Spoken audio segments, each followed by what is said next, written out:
Bienvenue dans ce nouveau top 5 où je vais vous parler des livres les plus choquants, les plus dérangeants, les plus horribles. En numéro 5, on a La confrérie des mutilés de Brian Evenson. Le livre raconte l'histoire de Klein, un détective privé. Lors d'une enquête sur un tueur, il perd sa main. Peu après, il est contacté par une mystérieuse secte, la confrérie des mutilés, composée uniquement de mutilés volontaires. Dans cette secte, un meurtre a été commis et les dignitaires aimeraient bien que Klein mène l'enquête. Vous l'aurez compris, dans ce récit à la fois étrange et mystique, on va aborder le thème assez dur de l'automutilation. Lecteurs dérangés par l'intégrité du corps et qui sont pas à l'aise avec la mutilation, ne lisez pas ce livre. Avec ce livre, on n'est pas exactement dans le registre de l'horreur. Vous allez voir qu'on est plutôt dans une sorte de mélange des genres, mais il y a quand même des vraies scènes d'horreur, notamment dans les descriptions des mutilations, qui sont très graphiques, très sanglantes. Et il va y en avoir, puisque dans l'histoire, au fur et à mesure que Klein va découvrir les arcanes de la secte, il va s'apercevoir que pour monter en hiérarchie, il faut davantage et davantage se mutiler soi-même. Donc on est sur un récit vraiment glaçant, une dimension qui insiste vraiment sur le bizarre, sur l'étrange. Il y a aussi du suspense, le récit emprunte aussi au genre policier, vu qu'il y a une vraie enquête avec des mystères, une solution à découvrir. Ce qui rend le livre intéressant, c'est vraiment le style et la personnalité de l'auteur. Il a un style très particulier que je vous invite à découvrir. Et c'est intéressant aussi de savoir que cet auteur, il était mormon aux États-Unis avant d'être excommunié en raison justement de la nature de son œuvre. Dans tous ses livres, il va traiter de la religion, mais aussi des sectes et de l'influence que la religion peut avoir sur l'être humain. Ces livres, j'ai choisi celui-là, mais j'aurais pu en choisir un autre. Ils traitent tous de la religion, des sectes et de l'influence que le fait religieux peut avoir sur l'être humain.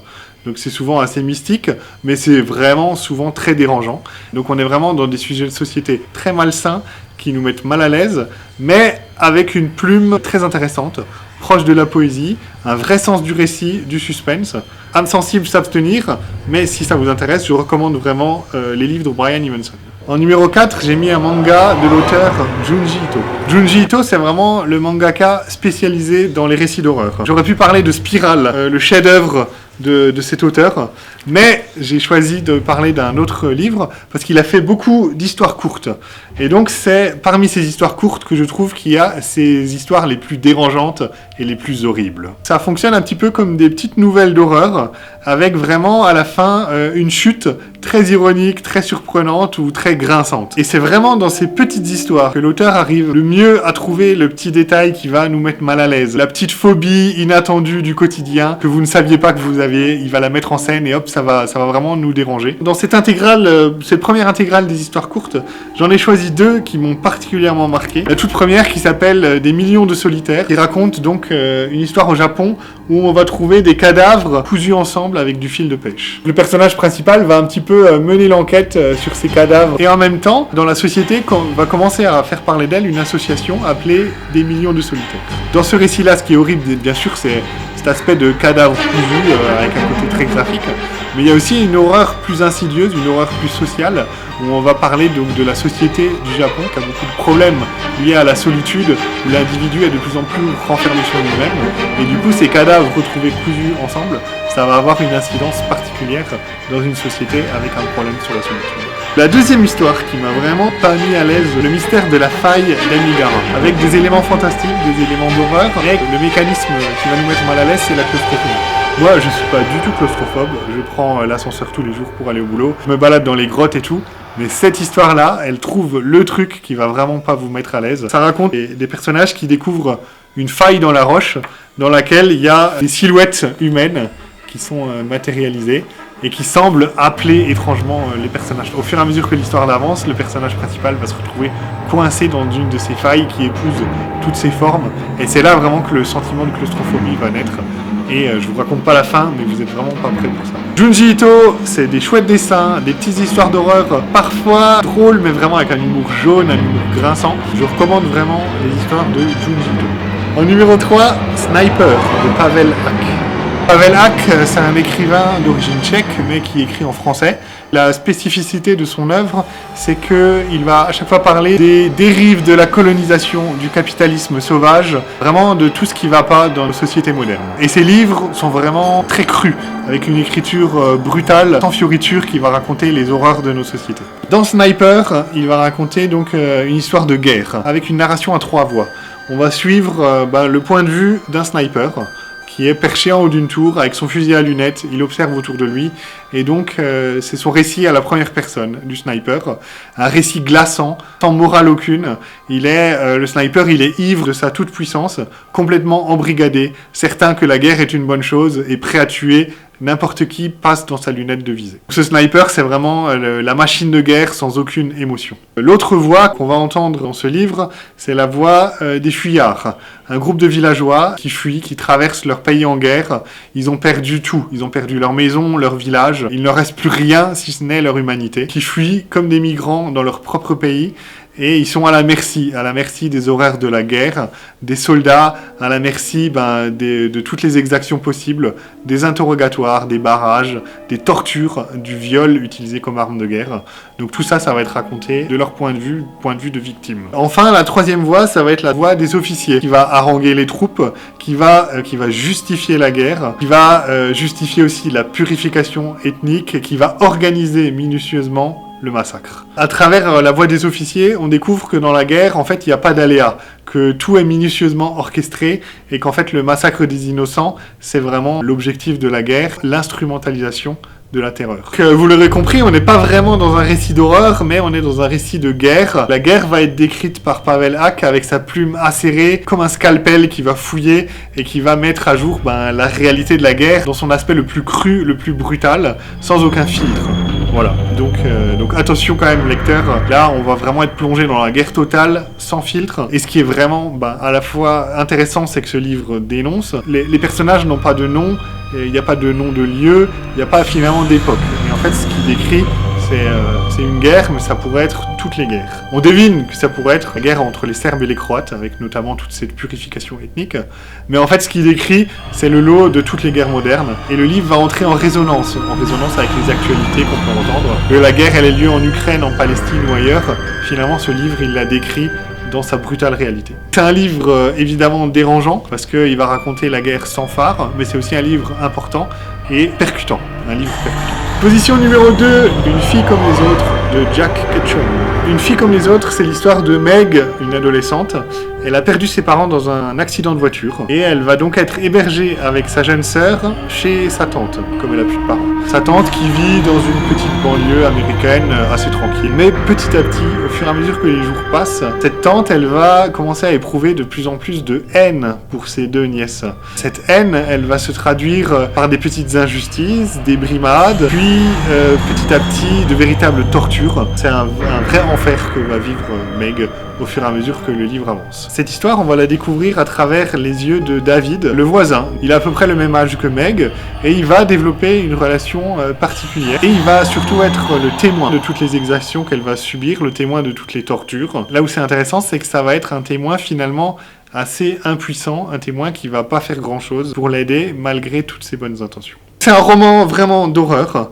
Roman d'horreur avec une description de torture de plus en plus intense qui va aller jusqu'à un niveau de barbarie assez extrême. Et Jack Ketchum, il y va vraiment pas avec le dos de la cuillère. Il a un style très graphique. Cette description, ça va vraiment loin en matière d'horreur et de gore. Âme sensible, passez votre chemin. Mais Jack Ketchum, il a aussi un style hyper efficace, hyper catchy, assez proche de Stephen King, dont il est d'ailleurs fan. Les deux écrivains s'admirent mutuellement.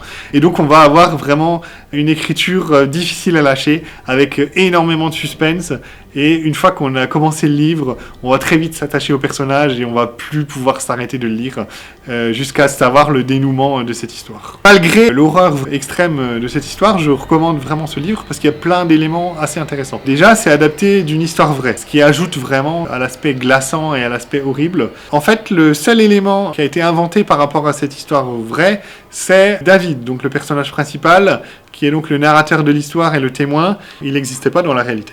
C'est Jack Ketchum l'a rajouté et s'en sert comme une astuce narrative pour introduire le spectateur. L'autre aspect intéressant, c'est que ce David, il en fait pas n'importe quoi en fait. Ce David, comme il va être témoin impuissant, il va vraiment pousser le lecteur à se poser des questions. Comment est-ce que nous, en tant qu'humains, on aurait réagi face à une telle situation, face au poids de la société, face à la violence? Et vraiment, ce livre, finalement, derrière l'histoire d'horreur, il pose la question de la réaction de l'être humain dans une société face à la violence. Il y a vraiment cet aspect de positionnement moral à avoir qui est présent dans ce livre. Dernier aspect intéressant de l'histoire, c'est vraiment tout ce petit portrait qui va être fait de la société américaine. Petite société américaine des années 50, dans une petite banlieue. Tous les voisins se connaissent, tout le monde se connaît un petit peu. Jack Ketchum, il va dire que derrière les façades bien jolies des maisons, il peut se cacher des horreurs. Dans les caves des familles qui ont l'air bien sous tout rapport, il peut y avoir des horreurs. Et c'est là qu'on se rappelle, adapté d'une histoire vraie. Donc il y a aussi cet aspect d'énonciation. Un livre très fort, difficile à lire de par ses horreurs, mais en même temps passionnant parce qu'il y a du suspense et il y a plein d'éléments intéressants. Jack Ketchum, une fille comme les autres. En numéro 1, j'aimais le roman Mon âme est une porcherie de l'autrice Gudule. Mon âme est une porcherie, il est inclus donc dans cette intégrale intitulée Le Club des petites filles mortes. Ambiance, de l'autrice Gudule, une autrice belge qui est vraiment intéressante à suivre aussi.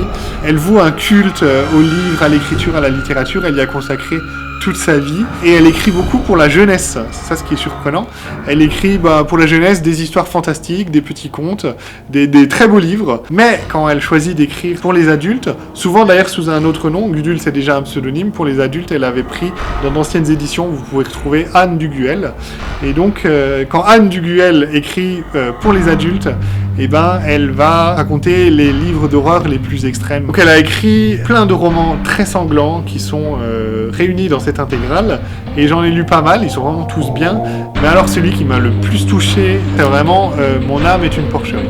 Ce roman, écrit à la première personne, on va découvrir que la narratrice est internée dans un hôpital psychiatrique, et elle va commencer à raconter un petit peu sa vie, et notamment son enfance. Elle est un petit peu tombée amoureuse d'un cochon en peluche. Cochon en peluche, en fait, qui ne lui appartenait pas, c'était celui d'une de ses camarades. Et en fait, brûlante de désir pour cette peluche, elle la vole un jour et elle va découvrir la sensualité avec cette peluche. Et elle va petit à petit développer son imaginaire à partir de là. Cette peluche, elle va un peu prendre vie dans son imagination et va devenir son confident, son ami imaginaire. Et ça va être un peu le fil directeur de toute cette histoire. Parce qu'on va découvrir qu'en fait, elle va confier à ce cochon son enfant. Une enfance extrêmement dure, où elle est battue par sa mère, qui va finir par se suicider. Et donc seul avec son père, il va l'enfermer dans un placard.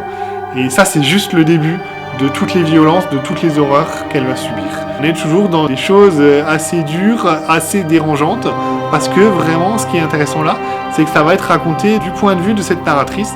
D'abord enfant, puis en grandissant, internée dans un hôpital psychiatrique, on va découvrir que elle va avoir une vie marginale, et finalement, même en étant adulte, son esprit d'enfant va toujours subsister en elle.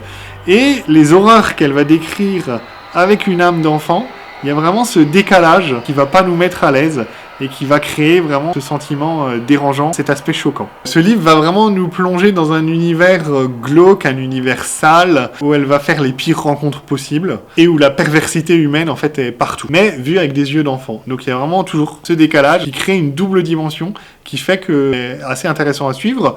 En plus de ça, le style est assez intéressant, parce il va y avoir des éléments d'humour noir qui vont se baser sur ce décalage, mais alors humour très noir, mais aussi un petit peu de poésie. Et on sent que finalement Gudule, elle a beaucoup de tendresse pour ses personnages, pour tous les marginaux finalement, et pour toutes les personnes qui n'arrivent pas à s'intégrer dans la société. On va avoir cette poésie, cet humour noir qui vont cohabiter avec un style très cru, une description précise et sanglante des horreurs présentes dans ce livre-là. Le regard de l'enfant va nous amener une absence totale finalement de morale d'adulte.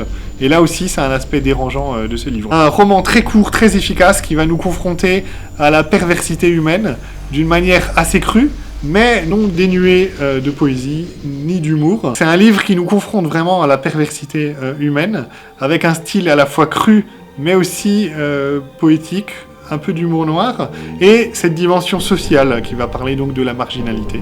C'est également horrifique, on est vraiment à la croisée entre plusieurs genres, et finalement c'est un livre comme vous n'en avez jamais lu. Je recommande, mais pour lecteurs avertis, absolument.